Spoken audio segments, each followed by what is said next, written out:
Coronel, eu queria saber qual foi, o que é que motivou o senhor a escrever esse livro? O que é que foi? Houve algum estupim? Houve algum... O que é que ebuliu aí dentro para poder colocar toda essa história aqui? Olha, o que me motivou a escrever esse livro foi o seguinte. Na época de 60, na década de 70, o Brasil, infelizmente, sofreu um impacto de organizações terroristas que se formaram e que tinham como principal objetivo a tomada do poder e implantar aqui no país uma ditadura marxista, leninista, do tipo cubano. Isso já é provado, embora muitos neguem, mas a própria esquerda hoje reconhece isso como um fato verdadeiro. E isso começou em 1961, ainda no governo democrático do Jânio Quadros. Em 61 eles estavam mandando pessoas para o exterior, para Cuba, para a China, para a Rússia, onde faziam um curso de guerrilha. Então o país foi surpreendido com isso. A gente não sabia o que estava acontecendo. E eu era major, tinha acabado o curso de Estado-Maior, tinha sido transferido para São Paulo, e São Paulo era o auge, era o centro, ali é que ocorria mais os bombas, atentados, assassinatos. Eles já haviam jogado uma bomba no quartel-general do 2º Exército, estava lá... Aquele caminhão que entrou? Um caminhão que entrou, morreu o soldado Marcos Filho, estraçalhado. Por sorte, não houve um desastre maior, porque o caminhão bateu num poste e ficou do lado de fora e a bomba não explodiu dentro do quartel. Um relato, interrompendo, um relato que eu fiquei impressionado que eu vi no livro, é que eles tiveram a cara de pau de dizer...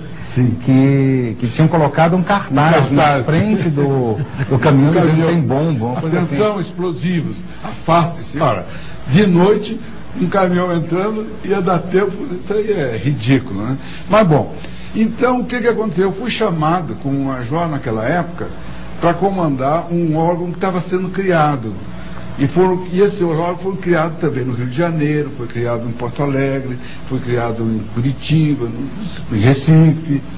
Chamava-se Destacamento de Operações de Informações, o DOI. DOI. Bom, e lá eu comandava cerca de 400 homens. E a maioria era da Polícia Militar do Estado de São Paulo, a direção era do Exército e eu era o comandante. Então, nós entramos em combate com essa gente, né?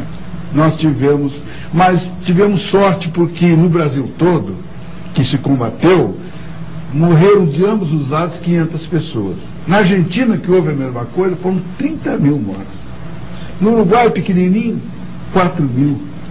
E por assim foi. Mas no Brasil, eu acho que nós tivemos muita sorte, e só sobre a maneira que nós conduzimos o combate, a maneira adequada, como fomos levando, de modo que chegamos a isso. Então, eu comandei esses homens que estavam lá.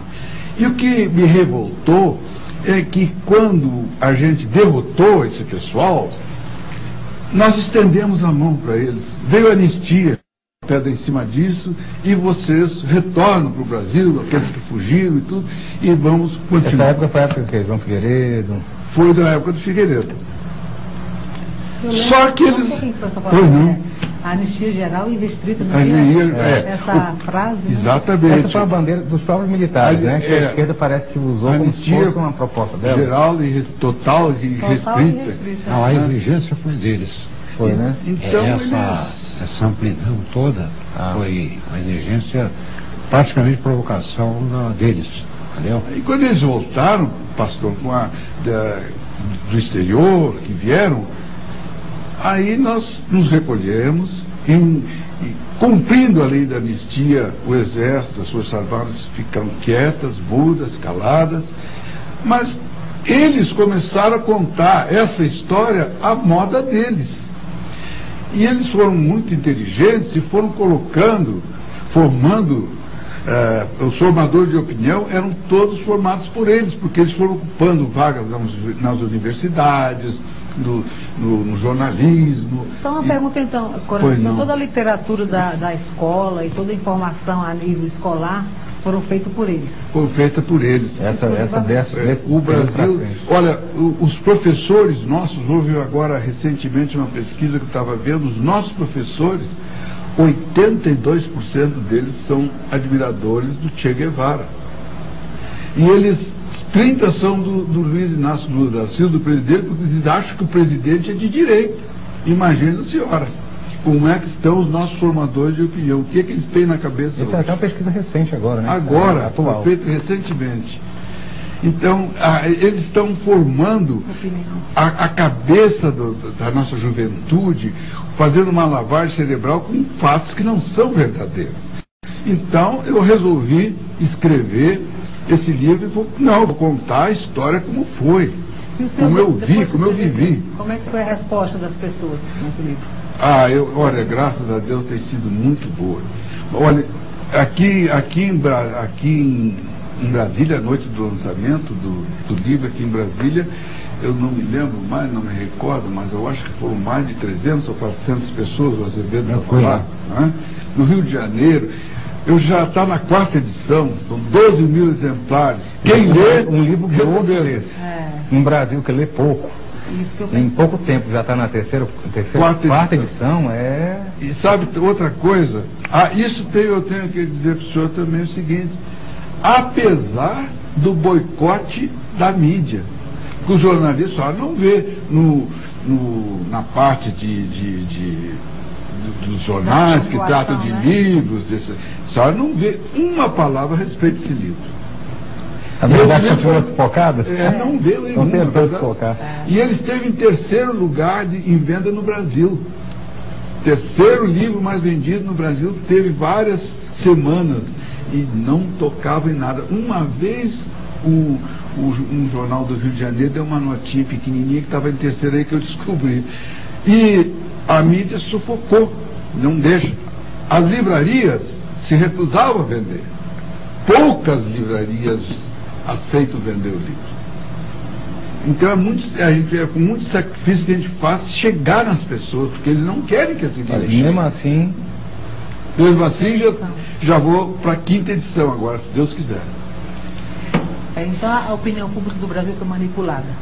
Eu sim, acredito que sim. Infelizmente sim. General Azevedo, o que é que foi viver naquela época? Olha, naquela época eu estava saindo da Academia Militar das Agulhas Negras. Eu fiz parte do contingente que praticamente se interpôs entre tropas que vinham do Rio de Janeiro em direção a São Paulo, e as que de São Paulo a embarrar. Então foi uma fase muito bonita, porque o meu comandante, o comandante da Academia, Médici, ele praticamente deu oportunidade a nós cadetes a tomarem um partido, entendeu? E foi muito importante. Alguns que não sabem bem da história acham que é realmente sangue. Não é verdade. Nós entramos armados, equipados, preparados para barrar as tropas que vinham do Rio de Janeiro. Então essa foi a minha participação inicial, entendeu? E a partir daí servi em várias atividades. Porque se fala muito, quando hoje a gente lê alguma coisa, quando a imprensa, a mídia, e as pessoas falam assim, no período da ditadura militar. Mas quando a gente começa a ver, foi uma contra-revolução. Porque o que estava sendo feito na época era uma revolução comunista. Eu acho que esse papel foi meio trocado. Quer dizer, o que vocês na época fizeram foi barrar uma revolução. Com certeza. Porque dos relatos que eu vi, a proposta era matar, ou seja, o poder a qualquer custo. Se pudesse matar, porque mataram muitos militares, não teve alguns ataques deles? O objetivo deles, se tomassem o poder naquela ocasião, e isso está escrito nos livros deles, Jacobo Gorenda, que é um grande escritor que eles têm, que publicou já um livro que está na 4ª